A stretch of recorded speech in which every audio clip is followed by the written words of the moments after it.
নমস্কার, আপনারা দেখছেন গ্লোব টিভি। সবার পাশে সবার সাথে গ্লোব নিউজ নিয়ে এখন আমি ত্রিপর্ণা রয়েছে আপনাদের সঙ্গে। এক নজরে দেখে নেব আজকের বিশেষ খবর। বিদ্যালয়ে ছাত্রছাত্রীদের হাতে তুলে দেওয়া হলো সবুজ সাথী সাইকেল। বাগুইঘাটি জোড়া মন্দিরে ভয়াবহ অগ্নিকাণ্ড। নিয়ামতপুর শুট আউট কাণ্ডে শুটার সংগঠনের 4 জন গ্রেপ্তার। মালদা টাউন হলে আন্তর্জাতিক সাক্ষরতা দিবস। হাওড়া প্রেস ক্লাবের 47তম প্রতিষ্ঠা দিবস উদযাপন। আমাদের পাড়া আমাদের সমাধান ক্যাম্পে মহিলাদের হাতে তুলে দেওয়া হলো লক্ষ্মীর ঘট। ভোট চোর গদি ছাড়ো স্লোগান দিয়ে উলুবেড়িয়া শহরে মিছিল করল জাতীয় কংগ্রেস কর্মীবৃন্দ। মহেন্দ্র সিং ধোনি পাড়ি দেবেন রূপলী পর্দার জগতে। বৃষ্টিপাতের পূর্বাভাস।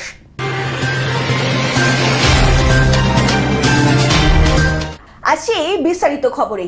বিদ্যালয়ের ছাত্রছাত্রীদের হাতে তুলে দেওয়া হলো সবুজ সাথী সাইকেল।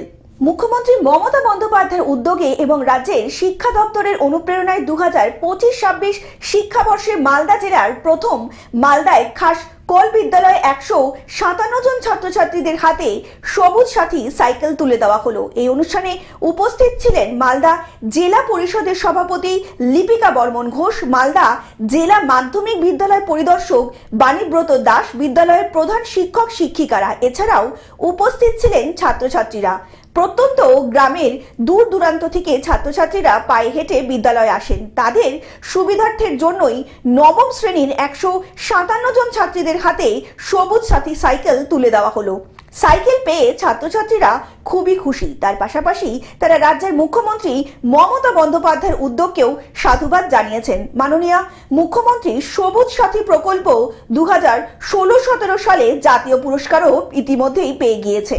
মালদা জেলা মাধ্যমিক বিদ্যালয়ের পরিদর্শক বাণীব্রত দাস জানান, এই প্রকল্পটা এই বর্ষে প্রথম খাসকল বিদ্যালয় থেকে শুরু হলো, যার মুখ্য উদ্দেশ্য হলো ছাত্রছাত্রীরা যাতে পড়াশোনা থেকে বঞ্চিত না হয় এবং যে সকল ছাত্রছাত্রীরা অনেক দূর থেকে আসে তারা যাতে এই সাইকেল পেয়ে সহজেই বিদ্যালয়ে পৌঁছাতে পারে।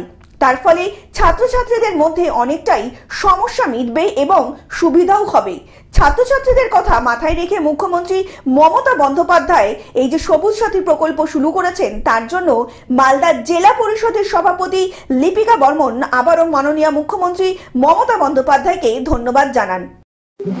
মাননীয় মুখ্যমন্ত্রী স্বপ্নের প্রকল্প সবুজ সাথী আজকে ইংলিশ বাজার ব্লকের মিল্কি খাসকল হাই স্কুলে নবম শ্রেণীর ছাত্রছাত্রীদের হাতে এই শিক্ষাবর্ষের প্রথম সবুজ সাথী প্রকল্পের মাধ্যমে সাইকেল তুলে দেওয়া হলো।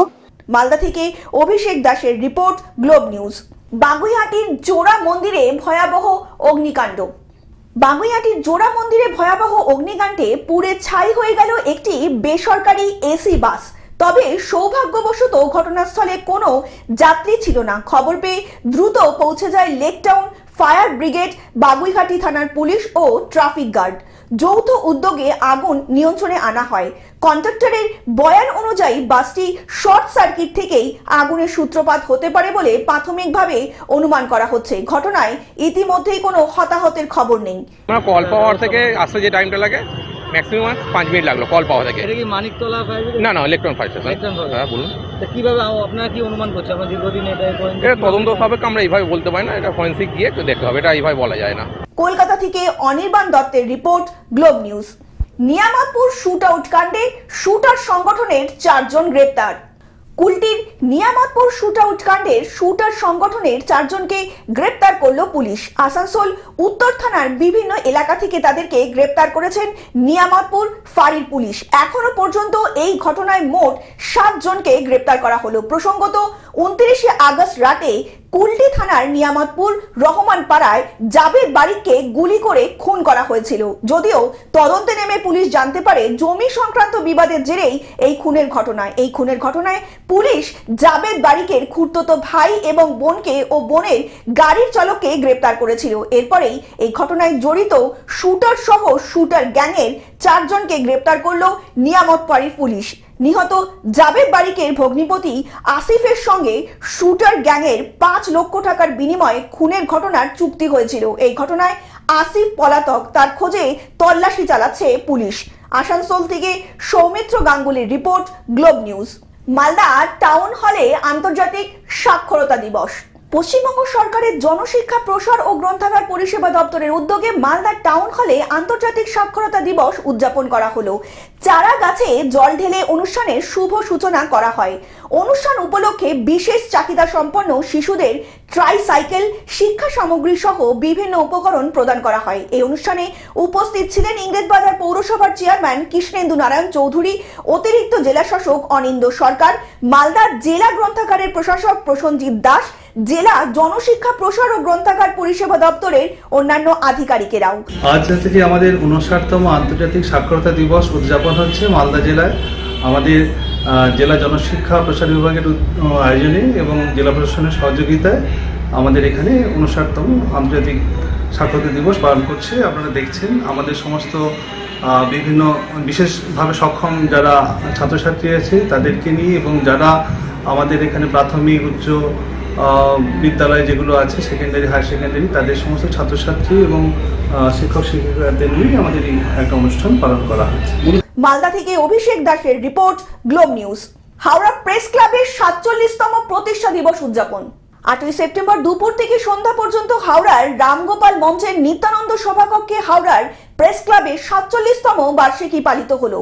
প্রথম পর্বে কবি সম্মেলন ও দ্বিতীয় পর্বে কবি সম্মেলনে অংশগ্রহণকারীদের শংসাপত্র, গুণীজনদের সংবর্ধনা এবং প্রীতি সম্মান, সদস্য সম্মান প্রদান করা, কবিতা পাঠ, সঙ্গীত পরিবেশন ও বক্তব্য পেশের মাধ্যমে অনুষ্ঠানটি অনুষ্ঠিত হলো। আজকে অনুষ্ঠানটা আমাদের হাওড়া প্রেস ক্লাব 47তম বর্ষপূর্তি উৎসব।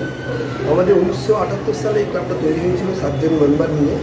তার মধ্যে 6 জন মারা গেছেন, একজন আজকে বন্দিত আছেন এখনো, আমাদের সুকুমার দত্ত, তিনি সুকুমার দত্ত আইনজীবী। আমরা আজকে আমাদের 47তম বর্ষে আমাদের কবি সম্মেলন করছি সকালবেলা থেকে 3টে থেকে 5টা। আমাদের 28 জন কবি, তারা কবিতা পাঠ করলেন, তাদেরকে আমরা সার্টিফিকেটও দেবো। এই অনুষ্ঠানে উপস্থিত ছিলেন হাওড়া পৌর নিগমের পৌর প্রশাসক ডক্টর সুজয় চক্রবর্তী, শিক্ষাবিদ অমিতাভ ডক্টর এবং দেবব্রত মুখোপাধ্যায়, হাওড়া কোর্টের বিচারক শঙ্কর কুমার দুয়ারি, হাওড়া প্রেস ক্লাবের সভাপতি শৈলেশ্বর পান্ডা সহ অন্যান্য প্রবীণ নবীন সাংবাদিকগণ ও সমাজের বিশিষ্ট কবিগণ। উপস্থিত সকলেই হাওড়া প্রেস ক্লাবের অতীতের স্মৃতিচারণ করেন এবং হাওড়া প্রেস ক্লাবের আগামী দিনের গৌরবময় সাফল্যের কথা তুলে ধরলেন। সমগ্র অনুষ্ঠানের সঞ্চালনা করেন প্রশান্ত বিশ্বাস। এখানে আমাদের প্রত্যেক বছর নানান অনুষ্ঠান আমরা সম্পন্ন করে থাকি, তার মধ্যে এবারে কবি সম্মেলনকে আমরা প্রাধান্য দিয়েছি। এছাড়া সাংবাদিকতা কর্মশালা আমাদের একটা অন্যতম অঙ্গ। আশা করছি আমরা পরের বছর এটা আবার নতুন করে শুরু করব। আজকে বিভিন্ন শিল্পীরাও অংশগ্রহণ করেছেন সাংস্কৃতিক অনুষ্ঠানে। এটাই হচ্ছে, আমরা আশা করছি ভবিষ্যতে এই অনুষ্ঠানকে আরো বিরাট আকার ধারণ করতে চেষ্টা করব। হাওড়া থেকে কৌশিক ঘোষের রিপোর্ট, গ্লোব নিউজ। আমাদের পাড়া আমাদের সমাধান ক্যাম্পে মহিলাদের হাতে তুলে দেওয়া হলো লক্ষ্মীর ঘট। সুন্দরবনের আমাদের পাড়া আমাদের সমাধান ক্যাম্পে অভিনব উদ্যোগ পঞ্চায়েত প্রশাসনের। ক্যাম্পে লক্ষ্মীর ভান্ডারে আবেদন করতে আসা লক্ষ্মীদের হাতে তুলে দেওয়া হলো লক্ষ্মীর ঘট। কাকুরিয়া অবৈতনিক প্রাথমিক বিদ্যালয়ে অনুষ্ঠিত হয় আমাদের পাড়া আমাদের সমাধান ক্যাম্প। ক্যাম্পে সাধারণ মানুষ এবং জল ও রাস্তার লাইট এবং বিভিন্ন দিকের বেহাল দশা সহ একাধিক অভিযোগ জানান। ক্যাম্পেই অভিনব উদ্যোগ নিয়েছে শালিপুর গ্রাম পঞ্চায়েতের কর্তৃপক্ষ। ক্যাম্পে লক্ষ্মীর ভান্ডারে আবেদন করতে আসা মহিলাদের হাতে তুলে দেওয়া হলো মাটির তৈরি লক্ষ্মীর ভান্ডার, সঙ্গে তাদের মিষ্টিমুখ করিয়ে হাতে একটি করে লাল গোলাপও ধরিয়ে দেওয়া হলো। এই লক্ষ্মীর ভান্ডারের মূল লক্ষ্য হলো আগামী দিনের লক্ষ্মীর ভান্ডারের হাত ধরে জাতির সমাজের মহিলারা যেন স্বাবলম্বী হতে পারেন। অন্যদিকে সাধারণ মানুষকে প্রশাসনমুখী করতে বা প্রশাসনের আরো কাছাকাছি আনতে এই উদ্যোগ বলে জানা গিয়েছে। এই ক্যাম্পে উপস্থিত ছিলেন হারোয়া পঞ্চায়েত সমিতির সহ সভাপতি আব্দুল খালেক মোল্লা, হারোয়া ব্লক যুব সমষ্টি উন্নয়ন আধিকারিক অনিমেষ পাল, গ্রাম পঞ্চায়েতের প্রধান ফেরদৌস খাতুন বেবি, এলাকার সমস্ত পঞ্চায়েত সদস্য এবং পঞ্চায়েত সমিতির সদস্য সহ বিশিষ্টজনেরা।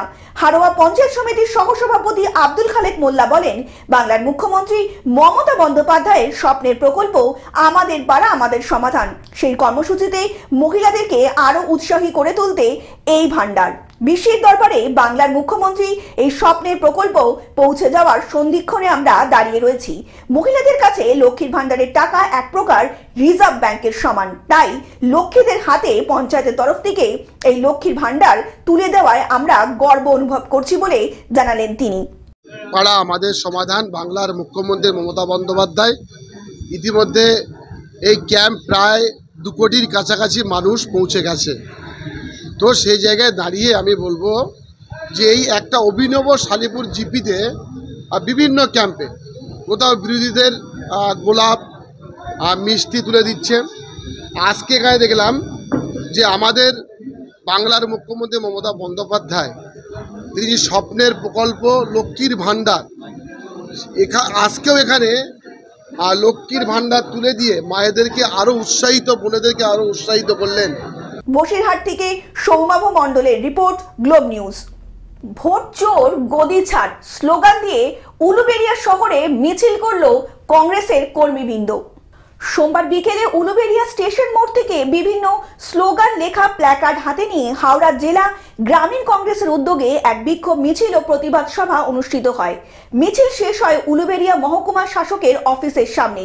মিছিল শেষে এক প্রতিবাদী সভাও অনুষ্ঠিত হয়। প্রতিবাদ সভায় বিজেপির ভোট চুরির বিষয়টি যেমন প্রাধান্য পেয়েছে, প্রদেশ কংগ্রেস অফিসে বিজেপির আক্রমণের তীব্র প্রতিবাদও জানানো হয়, তেমনি রাজ্য সরকারের একাধিক বিষয়েও প্রতিবাদ জানানো হয়েছে সভা থেকেই।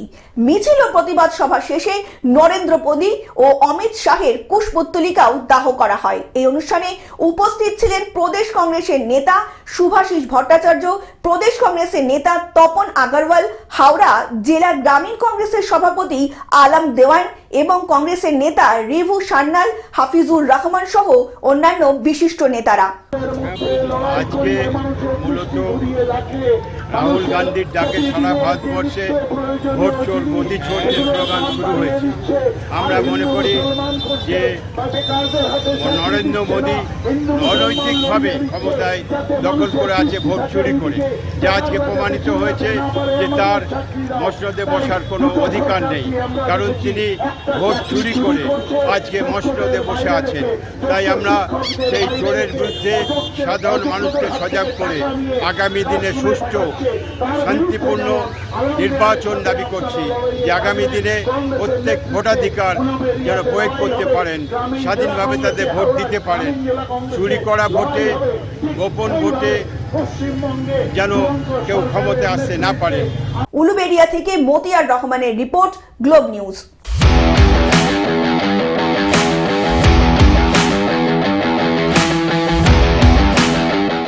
মহেন্দ্র সিং ধোনি পাড়ি দেবেন রূপলী পর্দার জগতে। মহেন্দ্র সিং ধোনি কি পাড়ি দেবেন রূপলী পর্দার জগতে? এই প্রশ্নটাই ঘুরপাক খাচ্ছে ভক্তদের মনে। সমাজ মাধ্যমে একটি টিজার পোস্ট করেছেন অভিনেতা আর মাধবন। সেখানেই ধোনিকে বন্দুক হাতে অ্যাকশন করতে দেখা গিয়েছে। তার জ্যাকেটে লেখা টাস্ক ফোর্স, লেখা নেই একটি লক্ষ্য, 2 জন যোদ্ধা। Bureau report, globe news.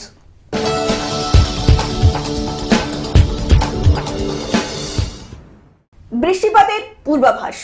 অশনির সংকেত এখনো কাটেনি। ভ্যাপসা গরমে দক্ষিণবঙ্গের মানুষ ইতিমধ্যেই নাজেহাল অবস্থায় এবং মাঝে মধ্যেও কিন্তু বৃষ্টিপাতের পূর্বাভাস রয়ে গিয়েছে।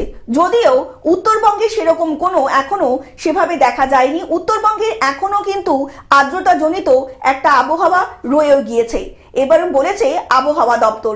সেই সঙ্গে দক্ষিণবঙ্গে ঠিক কোন কোন জায়গাতে বৃষ্টি হবে বিক্ষিপ্তভাবে জানানো হয়েছে আলিপুর আবহাওয়া দপ্তরের তরফ থেকে। পুরুলিয়া, বর্ধমান, বাঁকুড়া এবং বিভিন্ন জায়গায় কিন্তু বিক্ষিপ্তভাবে বৃষ্টি হতে পারে বলে জানা গিয়েছে আলিপুর আবহাওয়া দপ্তরের তরফ থেকে। Bureau report, globe news. Television ছাড়াও গ্লোব টিভি এখন সমস্ত সমাজ মাধ্যমে উপলব্ধ। বিস্তারিত জানতে ফোন করুন আমাদের টোল ফ্রি নম্বর 180089197444 অথবা লগ ইন করুন আমাদের ওয়েবসাইট www.globetv.in এ। গ্লোব নিউজ এখন এ পর্যন্তই। দেখতে থাকুন গ্লোব টিভি, সবার পাশে সবার সাথে। নমস্কার।